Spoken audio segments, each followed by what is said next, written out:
बहुत बहुत नमस्कार आप सभी का। आप सबके साथ मैं हूं ऋतिका पांडे। आज की खास चर्चा में एक बार फिर से आप सभी का बहुत बहुत स्वागत करेंगे और आज हम बात करेंगे मीडिया के बारे में। जी हाँ, उस मीडिया दृष्टि की जो सिर्फ शहरों तक सीमित नहीं रह गई है बल्कि मध्य प्रदेश के गांव गांव और दूर दराज अंचल तक सच्ची आवाज पहुंचाने का संकल्प रखती है। जी हाँ, ग्राउंड रिपोर्टिंग की अगर हम बात करें, चुनौतियों की बात करें या फील्ड पत्रकारों की सुरक्षा की बात हो, जी हाँ, डिजिटल मीडिया में विश्वसनीयता बनाए रखने के लिए जंग हो या फिर नए पत्रकारों को आगे बढ़ाने की सोच हो, इन तमाम अहम मुद्दों पर आज हमारे साथ मौजूद है शैलेंद्र शर्मा जी। बहुत ही खास मेहमान है आज हमारे साथ, और जो प्रदेश में मीडिया विस्तार और संगठनात्मक मजबूती की दिशा में एक स्पष्ट अपना विजन रखते हैं। तो चलिए सीधा संवाद की इनसे शुरुआत करेंगे। पहले तो इनको बहुत बहुत स्वागत करेंगे। शैलेंद्र शर्मा जी, आपका बहुत बहुत नमस्कार और बहुत बहुत बहुत स्वागत बहुत करेंगे हमारे स्टूडियो में। धन्यवाद शैलेंद्र आपका जी, स्टूडियो में बुलाने के लिए। जी बहुत बहुत धन्यवाद आपका भी अपना समय निकालने के लिए। और साथ में जानना चाहेंगे शैलेंद्र जी, कैसी यात्रा रही है आपकी? अगर हम बात करें तो भोपाल में बहुत ही बेहतरीन काम कर रहे हैं, राजस्थान आगमन हुआ है आपका।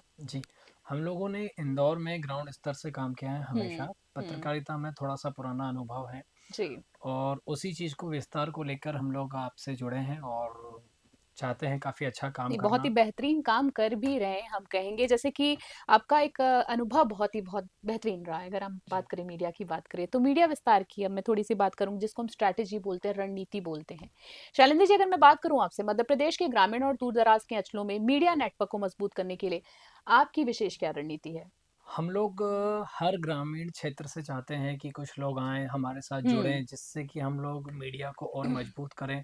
नए लोग, युवा वर्ग को हम लोग विशेषकर ध्यान देना चाहते हैं। 55 हम्म। ज़िले हैं मध्य प्रदेश में और लगभग 23,000 के करीब गाँव जी हैं, बिल्कुल। जिनको हम्म। हम सभी गाँव-गाँव में जाके और इसको विस्तार करें। विस्तार करेंगे और काफ़ी तरीके से मजबूत पक्ष रखना चाहेंगे जनता का। हुँ। तो मीडिया का अगर हम बात करें तो आपको काफ़ी लंबा शे आपका अनुभव काफ़ी रहा है। ग्राउंड रिपोर्टिंग की अब मैं थोड़ी-सी बात करूँ, जैसे सुरक्षा की बात करूँ, आए दिन खबरें सामने आती रहती हैं। तो प्रदेश में फील्ड रिपोर्टर्स को अक्सर चुनौतियों का सामना करना पड़ता है। आपने देखा ही होगा कि आए दिन खबरें आती हैं हमारे सामने, तो उनके हितों और सुरक्षा के लिए कोई संगठन किस तरीके से कदम उठा रहा है? आपकी अगर मैं बात करूँ तो आप काम कर रहे हैं, आपके अंडर में भी बहुत सारे लोग हैं। हम लोग बार-बार सुरक्षा को लेके सरकार के सामने अपने मुद्दे रखते ही हैं हाँ, और उसको बेशक। उठाते ही है बार-बार। हुँ, कई बार हुँ। होता है पत्रकारों पर हमले होते हैं, जी, कई बार बिल्कुल, सारी चीज़ें बिल्कुल। होती है। तो समय-समय पर हम लोग सरकार के सामने ये मुद्दे उठाते हैं और सरकार कई बार साथ देती है, हुँ, वरिष्ठ अधिकारी कई बार साथ देते हैं हुँ। और सरकार भी उसमें काफ़ी अच्छा काम कर रही है। काम कर रही है, जी। कहने का मतलब है। चलिए, डिजिटल मीडिया का युग आ गया है शैलेंद्र जी। आपने देखा होगा कि आपसे पहले अगर हमने बात करी तो हमारी स्टेट हेड आरती शर्मा जी आज हमारे साथ थी। तो उन्होंने भी बताया कि उनका, जैसे हम अगर बात करें सफर का, 25 सालों का अनुभव उनका काफ़ी एक, उन्होंने उस दौर से लेकर अभी तक डिजिटल मीडिया को देखा है। बड़े बदलाव सारे उन्होंने अपने अनुभव साझा किए। तो आज अगर मैं आपसे बात करूँ डिजिटल मीडिया का प्रभाव की अगर बात करूँ, तो वर्तमान में डिजिटल मीडिया का बोलबाला है साफ तौर पर। 100%। तो फेक न्यूज़ और क्रेडिबिलिटी यानी विश्वसनीयता को बनाए रखने के लिए आप अपनी टीम को कैसे प्रशिक्षित कर रहे हैं? हम लोग हर न्यूज़ को पहले मैं वेरीफ़ाई करता हूँ। अच्छा। स्टेट हेड मैडम आरती शर्मा जी उनको खुद देख के वेरीफ़ाई करती हैं। जब हुँ, हम हुँ। लोग पूरी हुँ, तरीके हुँ, से हुँ। उसमें संतुष्ट होते हैं, उसी को फिर हम लोग न्यूज़ चैनल पे लेके जाते प्रसारित हैं, करते हैं प्रसारित या करते आगे हैं। प्रसारित करने के लिए आप लोग जी, अप्रूवल देते हैं? अप्रूवल देते हैं। हुँ, पहले हम उसको हमारे स्तर पे काफ़ी बार उसकी जाँच कर लेते हैं, पड़ताल कर लेते हैं क्योंकि हम खुद नहीं चाहते हैं कि फेक न्यूज़ चले। हुँ।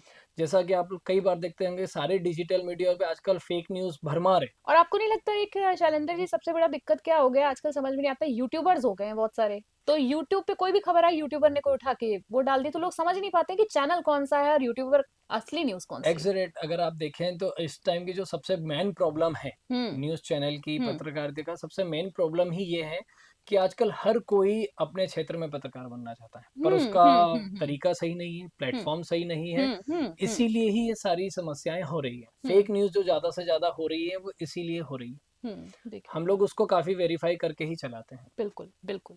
बात करें तो बिल्कुल सही कह रहे हैं आप। जैसे कि अगर सरकार की अगर हम बात करें, मध्य प्रदेश की, अगर आपसे बात ही कर रहे थे, अभी हम थोड़ी देर पहले आरती जी से भी ज़िक्र हुआ, आपसे भी मैं करना चाहूँगी।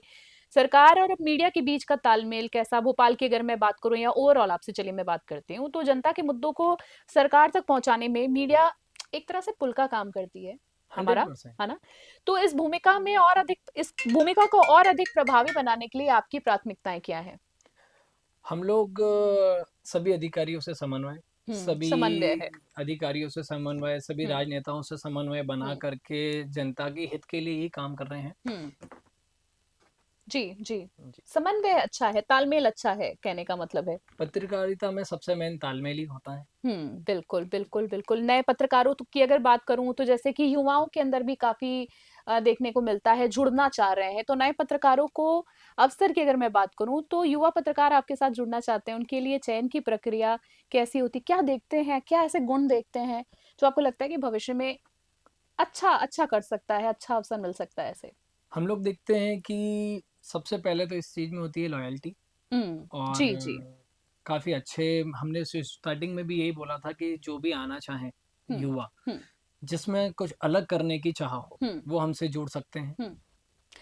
आखिरी में आपसे जानना चाहूँगी विज़न, सीधे तौर पे सवाल आपसे करना चाहूँगी, क्या विज़न है? भोपाल की अगर हम बात करें, भोपाल के बाद मध्य प्रदेश के बाद आगे का क्या विज़न है आपका? हम लोग इस चैनल को काफ़ी आगे तक ले जाने की सोच रहे हैं, और अभी हम सभी लोग इसी चीज़ में मीटिंग्स कर रहे थे और सारी चीज़ उसमें कर रहे हैं। सभी युवाओं को जोड़ेंगे, काफ़ी सारे पत्रकारिता को और आगे तक ले जाएँगे हम। और लेके जाएँगे। बहुत-बहुत जी, शुभकामनाएँ देना चाहेंगे। बहुत ही बेहतरीन हम कहेंगे टीम आपकी काम कर रही है। नेतृत्व बहुत अच्छा है। आरती जी की बात करें, विपिन जी की बात करें, आप लोगों का एक लीडरशिप क्वालिटी जो है आप लोगों की बहुत अच्छी है। जी। तो बहुत-बहुत शुभकामनाएँ। हम चाहेंगे कि चैनल ऐसे ही धन्यवाद। प्रगति करे और हमारे चैनल का जो टाइटल है सत्य, सटीक, निष्पक्ष ऐसे ही बरकरार रहे। जी, उसमें आप सबका बहुत बड़ा सहयोग हो। बहुत-बहुत धन्यवाद देना चाहेंगे बहुत-बहुत शैलेंद्र धन्यवाद शर्मा जी आपका। आपका। तो आज हमारे साथ आपने देखा शैलेंद्र जी ने अपनी मीडिया के एक्सपीरियंस को ओवरऑल अगर मैं बात करूँ तो शेयर किया है। मीडिया के विस्तार की रणनीति को साझा किया है। बल्कि हम ये भी कहेंगे कि इन्होंने ये भी बताया कि ग्राउंड पर काम कर रहे जो पत्रकार हैं वही असली ताकत हैं और उनकी सुरक्षा की इन्होंने बात की, प्रशिक्षण की बात की, भविष्य संगठन की प्राथमिकताओं को भी इन्होंने जाहिर किया है। तो डिजिटल दौर में अगर हम बात करें फेक न्यूज से लड़ाई हो या सरकार और जनता के बीच में सेतु बनाने की भूमिका हो, इनकी सोच जो है वो साफ करती है कि जिम्मेदार और विश्वसनीय पत्रकारिता की ओर इशारा किया है इन्होंने। तो जी हाँ, आज की खास चर्चा में फिलहाल के लिए इतना ही। देश और दुनिया की बड़ी खबरों के लिए देखते रहे न्यूज 21। फिलहाल के खास चर्चा में इतना ही। जय हिंद, जय भारत।